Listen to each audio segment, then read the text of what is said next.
ya leo nataka niwaoneshe tofauti ya mazoezi ya cardio na mazoezi ya strength training pamoja na weightlifting. Huu ni mjadala ambao niliuona mtandaoni. Kuna watu ambao walikuwa wanaisifia sana cardio na kuna watu ambao walikuwa wanasifia sana mazoezi ya strength training. Lakini pia kuna wale ambao hawajui chochote kuhusiana na hizi pande zote mbili. Kwa hiyo hawaelewi ni kitu gani wanatakiwa kufanya, hususani kama unataka kupunguza uzito kwa haraka na upate matokeo mazuri ya kudumu. Nitakwambia kitu ambacho nilifanya na kilichonitokea. So, kabla sijakwambia kitu ambacho mimi nilifanya na kilichonitokea, nitakupa comparison ya pande zote mbili, uone kazi ya kila kimoja wapo. Halafu mwishoni kabisa mwa video hii nitakupa matokeo ambayo niliyapata kwa kufanya kile ambacho nilikuwa nakipata, na nitakwambia kipi ni bora zaidi kwako kulingana na aina ya mwili wako. Kwa hiyo hakikisha unaangalia video hii kuanzia mwanzo hadi mwisho ili ujifunze, na ili ukikuta mjadala huu sehemu yote ile uwe unaelewa. Usisupport tu kwa kufuata mkumbo. Nikisema mazoezi ya cardio ni yale mazoezi ambayo yanafanya mapigo yako ya moyo yanaenda kasi kwa muda mrefu. Mfano, mazoezi ya kukimbia, mazoezi ya kuruka kamba, mazoezi ya kuendesha baiskeli, mazoezi ya kuogelea, yale mazoezi ya kucheza na nini, wengi tunayafahamu. Na haya mazoezi mengine ambayo unanyanyua uzito au unavuta uzito au unatumia nguvu nyingi sana kuyafanya.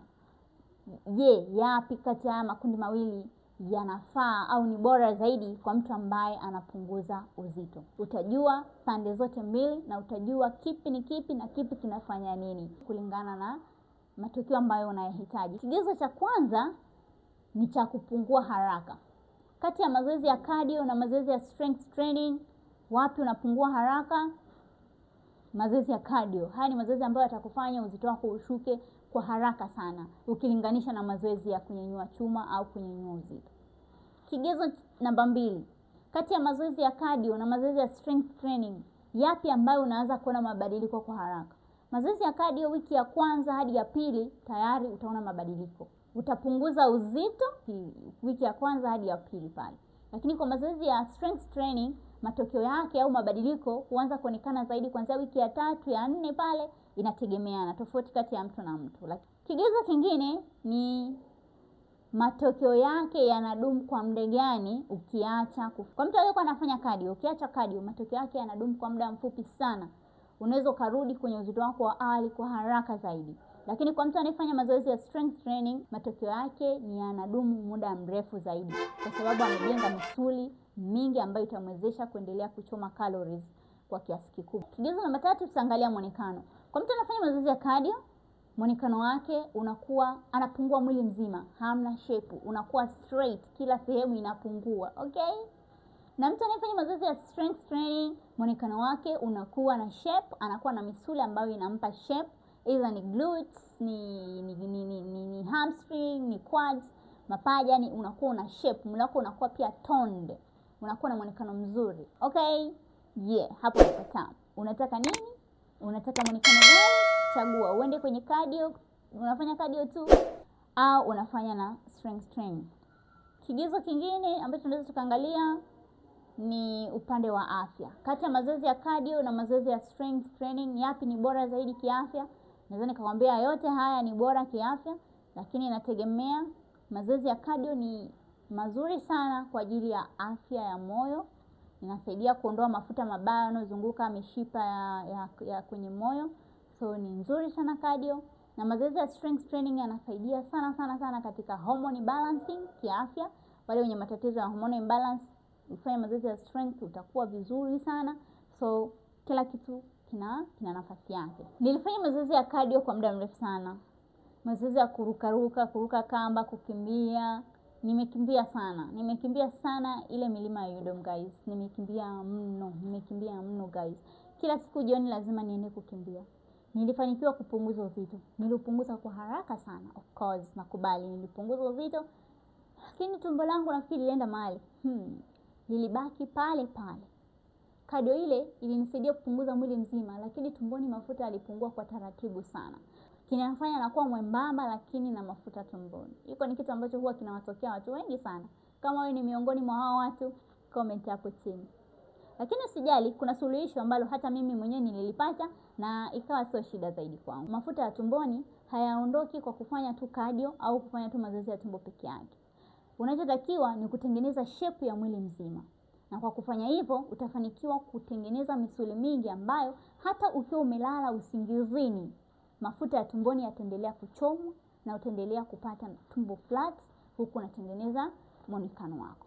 Na ndio maana watu wengi ambao huwa wanaingia kwenye program za Joan Fitness mara nyingi huwa nawapa mazoezi hata kama yuko nyumbani, lakini si mazoezi tu ya kurukaruka na kukimbia, bali mazoezi ambayo yanahusisha na kujenga misuli hata kwa kutumia uzito wa mwili, at least awe na chochote. Na kadri anavyoendelea kwenye program, of course huwa tuna introduce vifaa baadhi, mfano matumizi ya resistance bands, matumizi ya chupa zenye michanga. Popote pale ukiwa sehemu yote ile unaweza ukapata access ya hivi vitu na ukafanya, kwa sababu hivyo ndio vitu ambavyo vinakupa matokeo ya kudumu, vinakupa muonekano mzuri na kuendelea kuimarisha afya yako bila gharama kubwa zaidi. Kwa kuangalia kwa kutumia mizani pande hizi mbili, unaweza ukaona kwamba inategemea wewe unataka matokeo gani, lakini mwisho wa siku mazoezi ya strength training, mazoezi ya weightlifting ni mazoezi bora zaidi ambayo yatakusaidia kupunguza uzito vizuri, kukupatia uzito wa muonekano wa kudumu, kutengeneza umbo lako vizuri, na pia yatakusaidia hata ukiwa haupo gym, hata ukiwa upo sehemu ya mazoezi, muda wote utaendelea kuchoma mafuta mabaya yaliyokithiri mwilini. Pamoja na hivyo, mazoezi haya yote mawili bado ni muhimu sana katika safari yako ya kupunguza uzito, mazoezi ya cardio na mazoezi ya strength training, lakini unatakiwa tu uyagawe katika kiwango sahihi.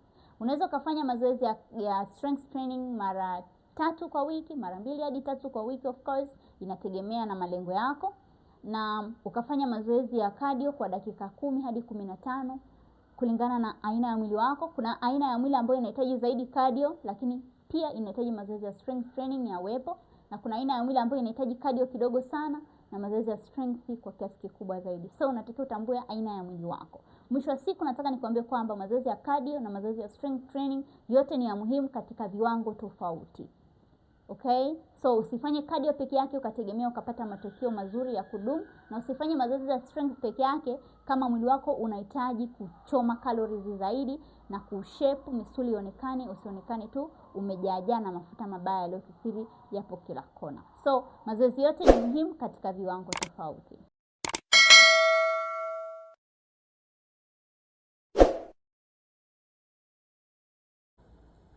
Utakuwa mwenye bahati sana kama unaangalia video hii tarehe 26 mwezi wa 12 2025, au kama unaangalia video hii tarehe 27 mwezi wa 12 2025, kwa sababu katika siku hizi mbili tuna ofa ya protein powder, mass gainer zote kwa wanaoongeza mwili, wanaojenga misuli.